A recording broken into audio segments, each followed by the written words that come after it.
It's currently a Wednesday. We're looking at possibly some type of methane venting here. They announced it twice over the loudspeaker, so I wanted to see if we could get the shot and also check in for the day.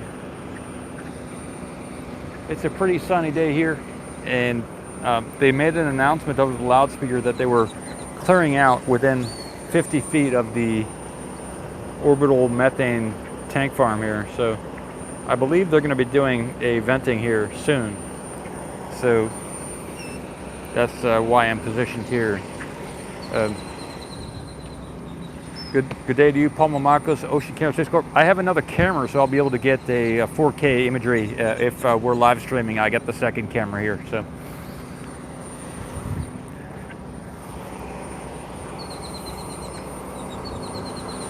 Eileen, hello.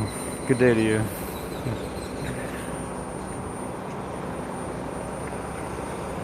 I'll get some other shots while we're waiting to see if anything happens.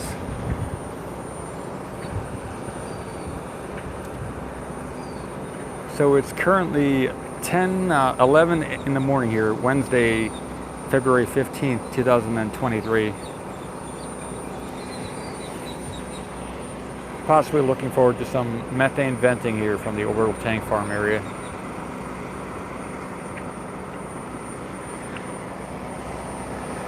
There's a liquid gas tanker coming in as well right now. Just to the right. We'll get some methane right here coming in. Maybe this is related to, maybe they're going to vent the methane from here. They recently just put in a lot of piping here in front. I've never seen this before, actually. A methane tanker come to here. So they recently installed a bunch of piping along the top rail here. I'll point it out on the screen here. Up here to the left, they put in this piping here. You can see it, those two pipes going across the top layer there. And maybe they're going to start offloading the methane here, is what it looks like. So I guess while they offload the methane through this new piping to the orbital tank farm, that they'll be able to, they're going to have to vent some of the methane at the same time. And there's another methane tanker coming in here right now too. Interesting. Awesome. Very cool. So that's what's going on. We figured it out. You can see on the very top right of the screen here, right up here is those two pipes that they recently installed this week.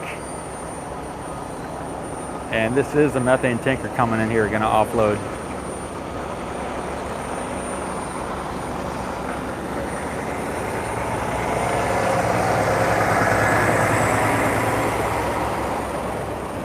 I'll move out of the way if I have to.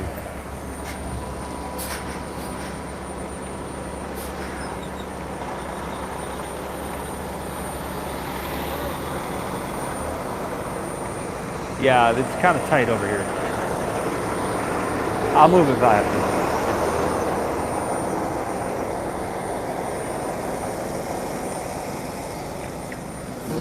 to. Maybe they're going to be going to the main area.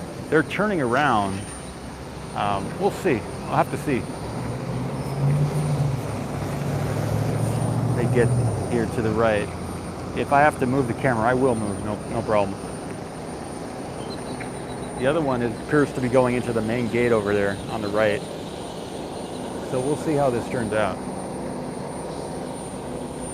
But they did install that piping, and I guess maybe they'll offload in the main normal area over there in the main area, but we will still see the venting over here when they do the offload in the orbital tank farm area. So I might have to scratch that, might have to scratch the offloading here. Good morning, Sir Chris and Tony, good morning. Marcus, I appreciate your comments from Freedom, Kentucky. Over the last few days, you've been putting some comments in. I appreciate it.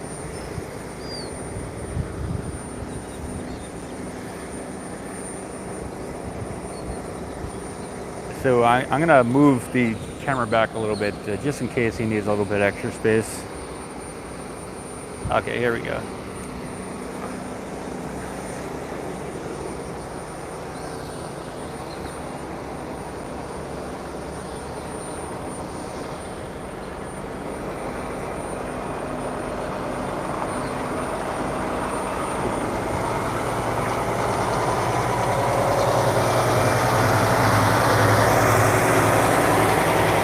their methane tank here coming in.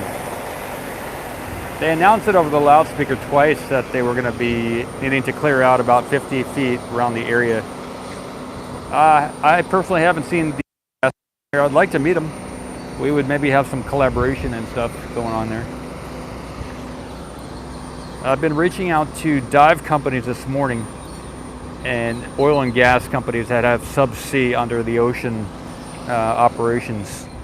So if you're an engineer or a subsea communications person or a CEO of a subsea company, I've got a list of 10 subsea companies in the oil and gas as well as other industries. And I have been reaching out this morning on LinkedIn to the different companies. We're talking about an ocean mission on Enceladus, so the technology that they have in the subsea sector. I've looked at some companies in the past, but I'm doing it again today, this morning. Is pretty good stuff. There's a correction to yesterday. I made an announcement on the morning show yesterday about an extreme cold temperature. I was corrected that the maximum 0 Kelvin is negative 273 degrees. 273, I think 0.15 or something like that. Negative 273 Kelvin is the max zero Kelvin. So I did say 350, and I was corrected, and I appreciate the great information. I took physics a long time ago in 1995. 1994, 95, 93, 1993 to 96-ish, and I studied nuclear engineering a while back, and I tried as hard as I could to forget all that information, but it looks like I need to know some of it as far as when I'm talking about in finding cameras that can operate in the coldest temperatures of the ocean and the surface on Enceladus. So we're looking at, because for instance, I'm looking for the technology that we would need, not only the space-ready cameras, but the technology to go to a 6-year mission, kind of in dormant stage. A camera en route from Earth to the moon, Enceladus around Saturn, is about at least 6 years, maybe 7 years or longer. And then when you get there, there's going to be all types of extremes of radiation and temperature in space with a different trajectory, elliptical orbits for flybys to get out there to Enceladus, and then maybe we'll do a bunch of orbits around Saturn to collect ice around the rings of Saturn in that E-ring. So that's more different temperature extremes, and then we're also looking at landing on the surface of Enceladus, and that's pretty cold in addition. And then going into the ocean of Enceladus, which is going to have extremes of temperature due to not only the surface ice temperature, which is apparently ranges anywhere from granite to snow. Some people say it's a snow surface. Some other people say it's a granite-like water ice surface on the moon Enceladus. So there's a wide variety of temperatures we're looking at for the technology and the cameras.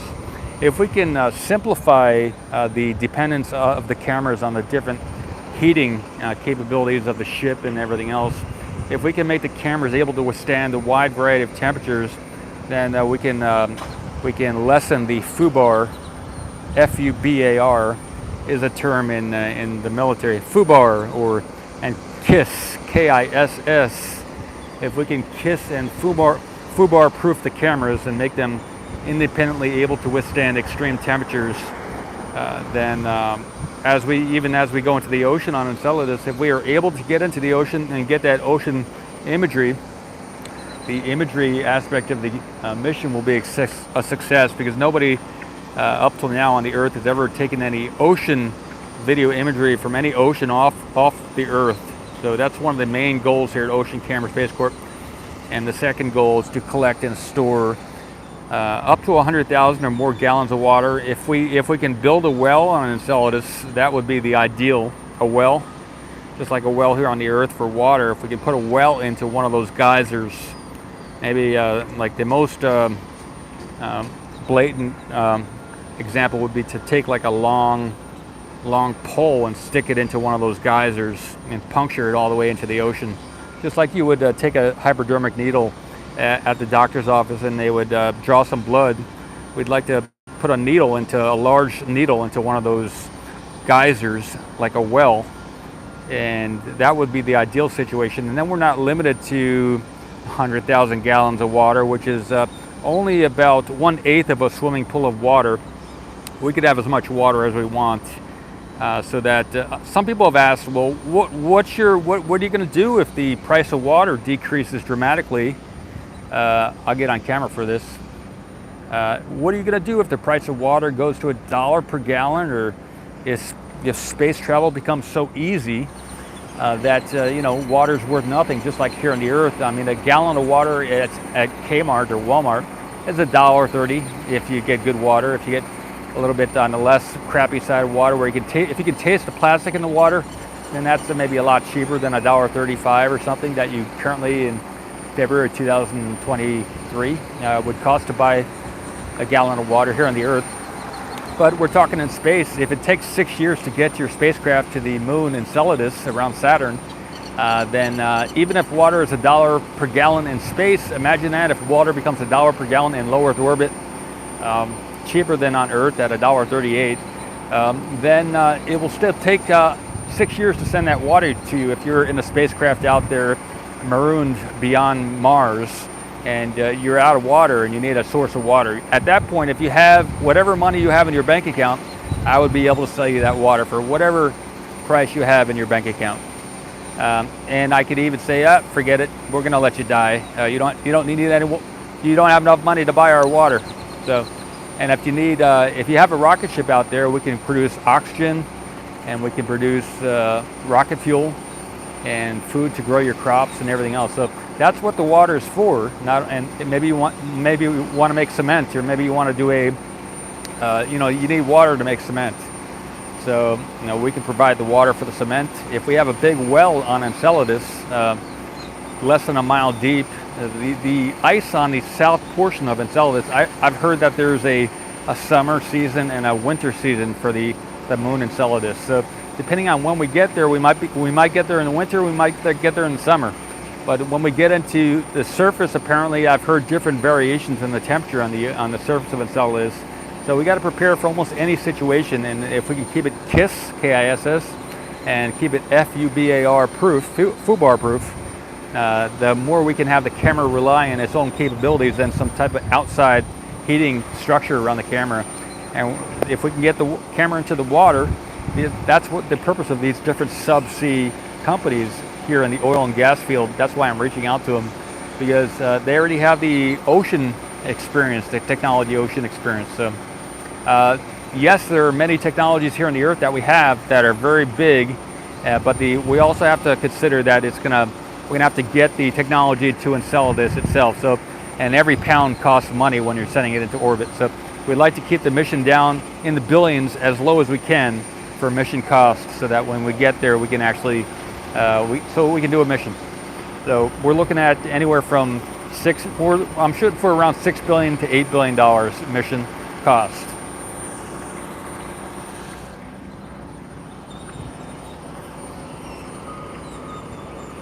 All right. Sometimes they announce an event here and then it doesn't happen very soon or visibly. We did see the methane tankers go into the main gate area over there. We're looking at over here, this is the booster that's probably going to be launching in about in March. So this may be the first booster that ever launches. They did the static fire, and we're hearing from SpaceX that they're going to do a launch, and maybe March 11th is, I think it's been penciled in by NASA as a time frame to have different, some type of aircraft in the air to watch that launch. So we're looking at March 11th. Let me see the chat. Short Aristocrat, nice to see you. Lena's in Brazil, following from Brazil. Okay, yeah, I've heard Sir Chris mentions they're doing a lot of work on the orbital launch platform. RGV Earl Photography got some video images or some photos of beneath the platform there where they've been doing a bunch of demolition, I believe, some type of work on the concrete and other stuff. So check out What About It as well. Chief has been around here with his camera, and I'm sure they've got some photos as well. I haven't done as much on the ground stuff as I have in the past. I am going to be busy this week as I have been. I will be busy for the next around the next 4 weeks, so I won't be out here as much as I have been in the past.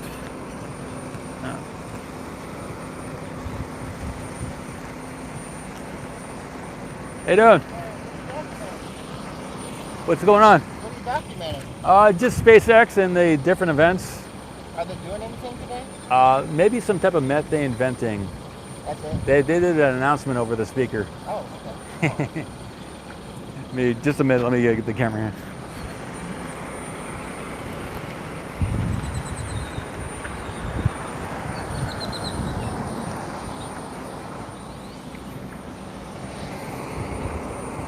The gentleman, I wasn't sure who he is, so he was just moving the camera so that we could maybe get a shot of him. He pulled back. I'll go talk to him a little bit and see what he says.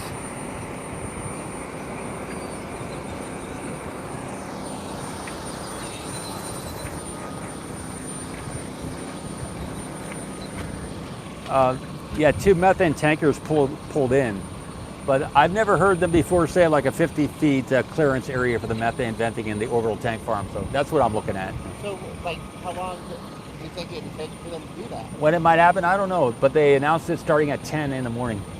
So. At 10:30, Yeah. haven't done it? Right. Yeah. Yeah, I'm not going to wait around, but cool.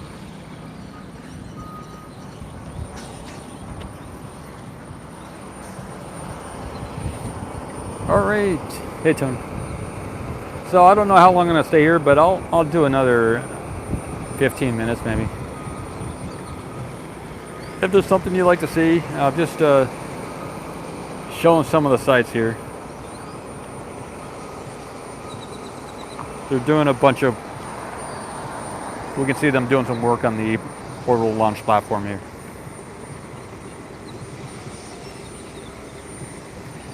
Every day is a new day, so stuff happens every day here, but also with what I'm doing as well, Ocean Camera Space Corp. We're doing a lot of good stuff, and things are happening. I've got a bunch of meetings scheduled for the next through Sunday. I've got meetings scheduled between now and Sunday with different people.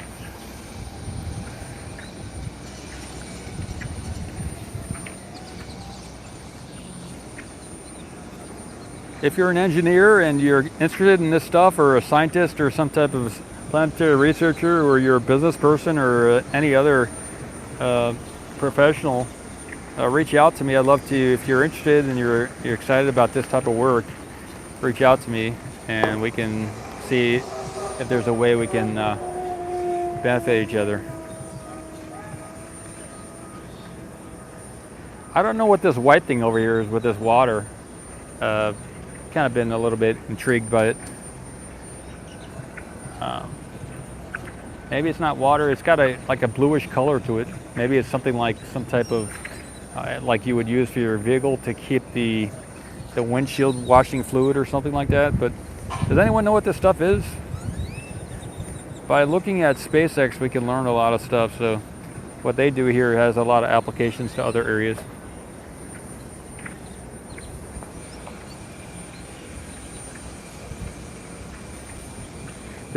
These 4 containers have been here for a little while.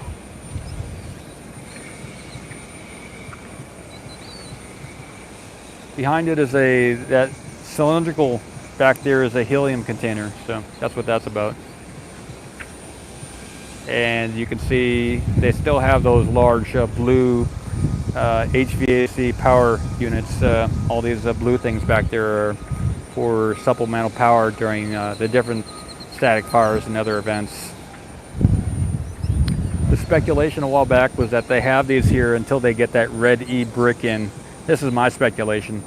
for the conduit to over on the west side of the launch site. They got that red e-brick. I may have said the wrong name, but that's the way I say it. Red e-brick. I think that's what it says, or something like that. And so maybe when they get that ready electrical conduit in the ground, then they'll get rid of those blue containers back there, because they spend quite a bit of money every month on renting those power systems that they got, those blue ones.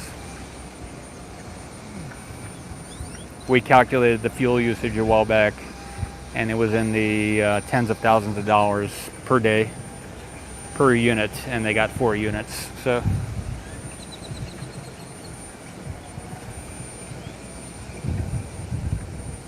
all right, so there are some aerial lifts on the orbital launch platform. Pretty interesting.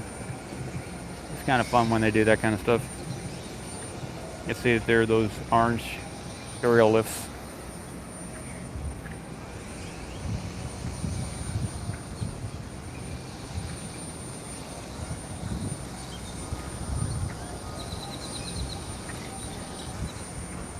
So today is February 15th. There's 28 days in February. So 13 days until the end of this month, and then another 11 days on top of that. So about 24 days from now, we're looking at March 11th as a possible launch of the 28, possible launch. 13 and 11 is 24 days from now, possible launch. T-minus 24 days.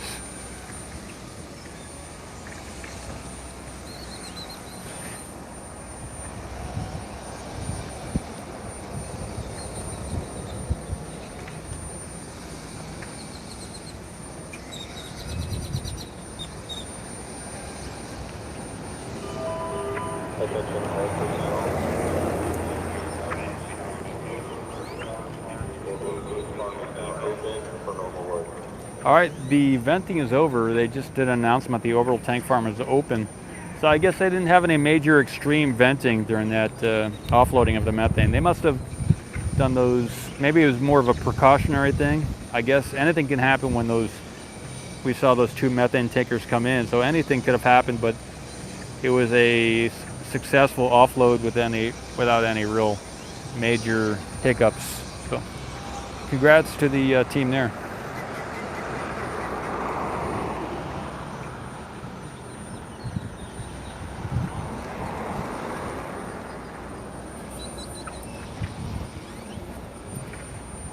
So that opens up things here. I'll stay alive a few more minutes, but the reason why I went live has passed.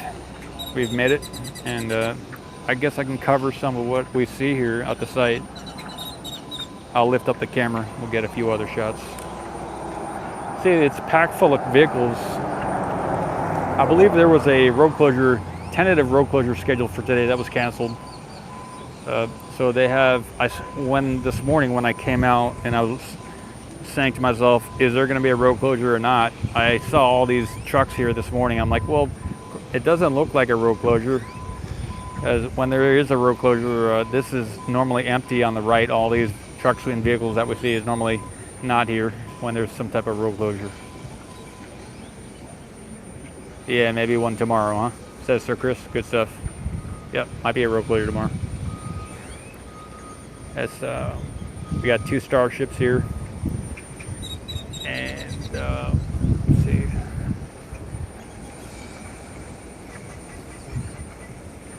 I'm actually holding the tripod right now, so apologize for the rapid shifts in the view. And the beach is down this way, looking east toward the Gulf of Mexico. Hey Johnny, 3003, good stuff. I appreciate your commentary, Johnny. Good stuff. Always, anytime. Keep it coming.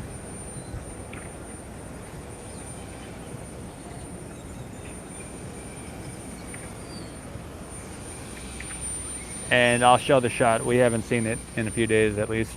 This is looking north. So to the north is a kind of a state or a federal park area.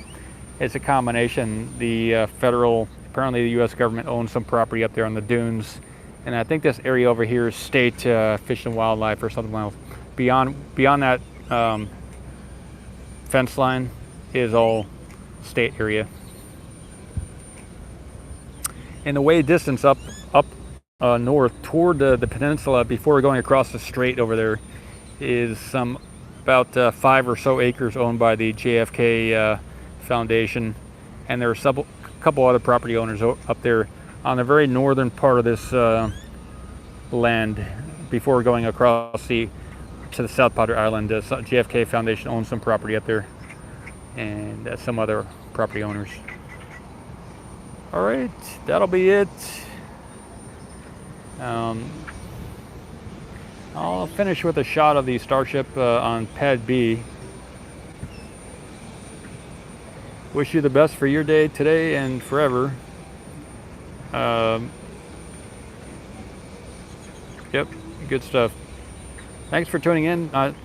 Join you on the next time, either on an adventure here at OceanCam, at SpaceX, or in your neck of the woods, wherever we end up. If we meet somewhere, look forward to chatting with you. Take care. Thanks for everything, everybody. Take care.